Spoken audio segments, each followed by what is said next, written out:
Hello friends, welcome to our channel New Creation. चलिए शुरू करते हैं आज की वीडियो। आज के इस वीडियो में देखेंगे कि अगर आप एक बैंक सीएसपी, किसी भी बैंक का सीएसपी और एक एईपीएस सेंटर जो है उसके में कंपैरिजन करनी है। सीएसपी यानी मिनी ब्रांच, किसी भी बैंक का मिनी ब्रांच प्लस उसके साथ कंपैरिजन करनी है। आधार एनेबल पेमेंट सिस्टम जो कि एईपीएस भी कहा जाता है, उससे कंपैरिजन करेंगे। दोनों को देखेंगे कौन सा जो पेमेंट सिस्टम है बेस्ट है और कौन सा आपके लिए बेस्ट होगा। देखिए, पहले कॉस्टिंग की बात करें। अगर आप देखेंगे दोनों में तो सीएसपी का जो अगर आप आईडी लेते हैं तो इसमें आपको अराउंड 20,000 पर पड़ेगा, लेकिन आप एईपीएस लेते हैं तो इसमें आपको 1,000। अगर एईपीएस के साथ माइक्रो एटीएम लेते हैं तो टोटल अराउंड 6,000 पड़ जाएगा। और अब बात करते हैं टाइमिंग की। टाइमिंग देखिए, सीएसपी में आपको आप अपनी मर्ज़ी से कभी खोल नहीं सकते, बंद नहीं कर सकते, इसके लिए आपको टाइमिंग रखना है। लेकिन एईपीएस में ऐसा नहीं है कि आप कोई भी टाइम लिमिट सकते हैं, जब चाहे खोल सकते हैं और जब चाहे बंद कर सकते हैं। इसमें आपको कोई रेस्ट्रिक्शन नहीं है, लेकिन सीएसपी में आपको रेस्ट्रिक्शन है। आप इतने टाइम खोलेंगे और इतने टाइम बंद करेंगे, ये आपके लिए फिक्स टाइमिंग बैंक डिसाइड करेगा, या फिर खुद भी डिसाइड कर सकते हैं आपको इस टाइम पे खुलना होगा।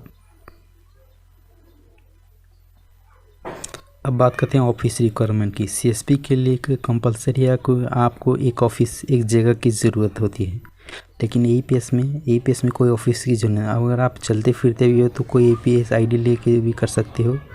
आप अपने दुकान में भी अटैच कर सकते हो, आपका शोरूम है, जो भी कुछ भी है आप कहीं पे भी अटैच कर सकते हो अपना एईपीएस सेंटर। लेकिन सीएसपी के लिए आपका जो स्पेसिफिक एक ऑफिस होना चाहिए, एक कंप्यूटर, लैपटॉप और बहुत सारे रिक्वायरमेंट्स हैं जो आपको बाद में भी बताऊँगा।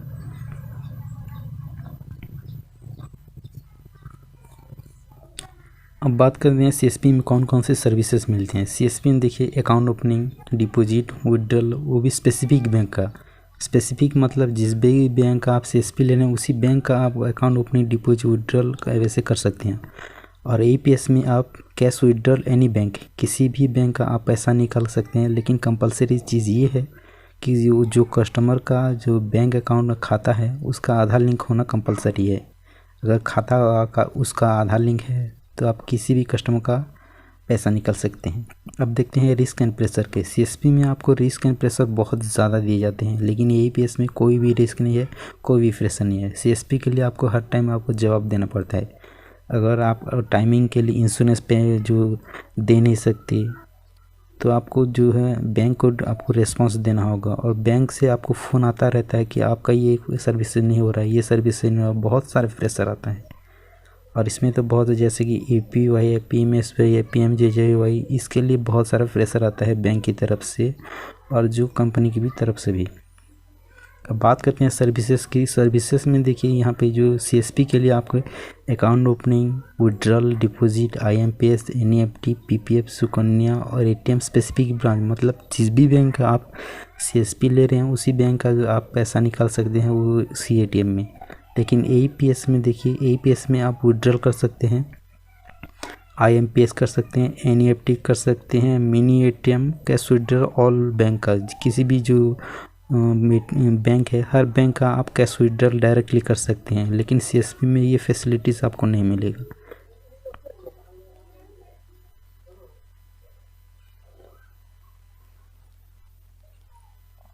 अब बात करते हैं रिपोर्टिंग की। सीएसपी में जब भी आप खोलेंगे या बंद करेंगे तो आपको डेली रिपोर्टिंग करना पड़ेगा। अगर किसी दिन आप बैंक बंद करते हैं, अपना जो सीएसपी बंद करते हैं, तो आपको रिपोर्टिंग करना पड़ेगा कि नहीं, आज मैं जो अपना सीएसपी क्लोजिंग कर रहा हूँ, और उसका रीज़न भी देना पड़ेगा। लेकिन एईपीएस में बैंक की तरफ से ये कोई लिंकेज नहीं है, इसलिए सीएसपी जो एईपीएस सेंटर वालों को कोई फ़र्क नहीं पड़ता, कब बंद करें कब खोलें ये उनकी मर्ज़ी है।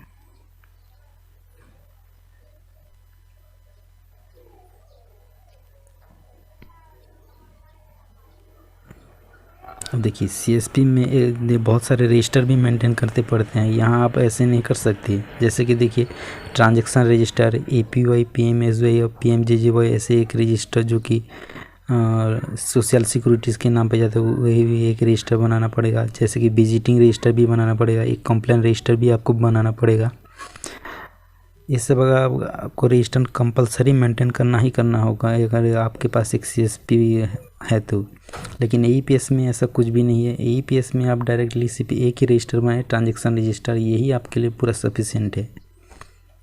अगर CSP और AEPS की कंपैरिजन करेंगे तो CSP में बहुत सारे और प्रेशर भी हैं जिसको आप हैंडल करना चाहिए। इसे जो भी है ये वीडियो को पूरा देखिए, उसके बाद कंपैरिजन के लिए कौन सा आपके लिए बेस्ट है। अब बात करते हैं इन्वेस्टमेंट की। CSP में जो लोकल एरियाज़ के लिए अबाउट 3 लाख तक कंपलसरी है। मिनिमम जो रिक्वायरमेंट है आपका 3 लाख इन्वेस्टमेंट है। लेकिन आप सिटी इलाके में है तो मेरे हिसाब से तो 15 लाख प्लस है। लेकिन AEPS में नॉट नेसेसरी, मतलब कंपलसरी नहीं है कि आपके पास इतना ही पैसा हो। आप 10,000 से भी स्टार्ट कर सकते हो, 20,000 से भी स्टार्ट करते हो, 50,000 से भी स्टार्ट कर सकते हो, क्योंकि कोई पूछने वाला नहीं है। अब बात करते हैं CSP प्रोवाइड में TDS भी करता है और AEPS में TDS करते हैं। CSP में देखिए जब आपका कमीशन आता है तो कंपनी पहले TDS काट लेता है और TDS काट के ही जो CSP वालों को डायरेक्टली उसका कमीशन देता है। लेकिन AEPS में जब आपका टर्नओवर 20 लाख के एबव हो जाए वहाँ पे 2% TDS करना चालू होगा। मतलब अगर आप 1 लाख का ट्रांजेक्शन करते हैं तो 2,000 रुपये आपका जो TDS करने लगेगा। बस यही एक प्रॉब्लम है जो AEPS वालों के लिए एक प्रॉब्लम है, टेंशन की बात है। अब देखिए जितना भी अपना ज़्यादा ट्रांजेक्शन होगा, अगर 1 करोड़ के ऊपर पर चला गया तो वहाँ पे आपका 4% TDS करने लगेगा। तो ये सबसे बड़ा मेन रीज़न है AEPS के लिए डिमेरिट के लिए, जो कि TDS बहुत करता है। और ये जो आप रिटर्न कर सकते हैं लेकिन आपको ITR फाइल करना होगा। बात करते हैं मीटिंग की। CSP के लिए जो है bank meeting interval of 6 month, मतलब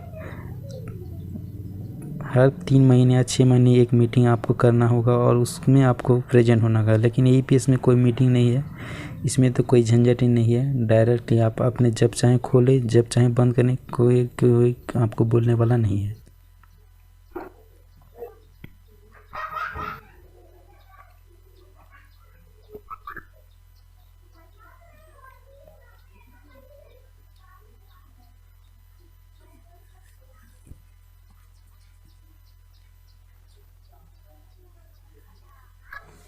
अब बात करते हैं इन्वेस्टमेंट में। CSP में देखिए सेटअप के लिए लैपटॉप, प्रिंटर, इन्वर्टर, चार्ज ये सब आपको टोटल अराउंड 1 लाख तो पहले से ही पड़ जाएगा। उसके बाद आपको कैश इन हैंड, जैसे ट्रांजेक्शन के लिए आपको कैश इन रखना होगा। लेकिन AEPS में पहले जो आपको देखिए जो ID चार्ज है वो अगर माइक्रो ATM के साथ लेते हैं टोटल अराउंड 8,000 लगेगा। और उसके बाद आप जितना अपना कैश इन्वेस्टमेंट कर सकते हैं उस हिसाब से कर लीजिए। और इसमें से देखेंगे तो AEPS में पूरा बिल्कुल रिस्क फ्री है। अगर CSP आप लेना चाहते हैं तो ये सब जो रिस्क है आप पूरा देख लीजिए।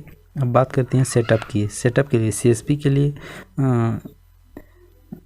चार्ज की बात करते हैं। अभी चार्ज में देखिए यहाँ पे देखिए CSP के लिए जो आप कुछ भी जो जितने भी कस्टमर हैं उनसे आप कोई एक्स्ट्रा चार्ज नहीं ले सकते कोई भी ट्रांजेक्शन के लिए।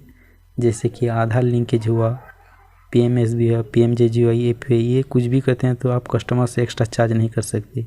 लेकिन AEPS में कस्टमर पर मन मर्जी चार्ज करते हैं। कोई भी 10,000 विड्रॉ करता है तो 100 रुपया काट लेता है। अब बात करते हैं सेटअप की। सेटअप में देखिए CSP आपके लिए office, laptop, printer, thermal printer, inverter ऐसी चीज़ें होना कंपलसरी है। लेकिन AEPS के लिए सिर्फ आपके पास एक एंड्रॉयड फ़ोन है तो आपके लिए काफ़ी है। आपसे अब बात करते हैं इनकम की। CSP में देखिए पहले जो स्टार्टिंग आपको अराउंड 10,000 तक ही कमीशन आएगा, क्योंकि आप पहले ज़्यादा पासबुक खोल नहीं सकते। अगर आपका जो पासबुक 1,000 के ऊपर होता है तभी कमीशन अच्छा आएगा। लेकिन AEPS में 15,000, क्योंकि ये अपने हिसाब से ही जो चार्ज करते हैं कस्टमर को, और इसी हिसाब से इनकी जो इनकम भी बहुत ज़्यादा होती है। तो आज के लिए बस इतना ही। Thank you for watching our channel.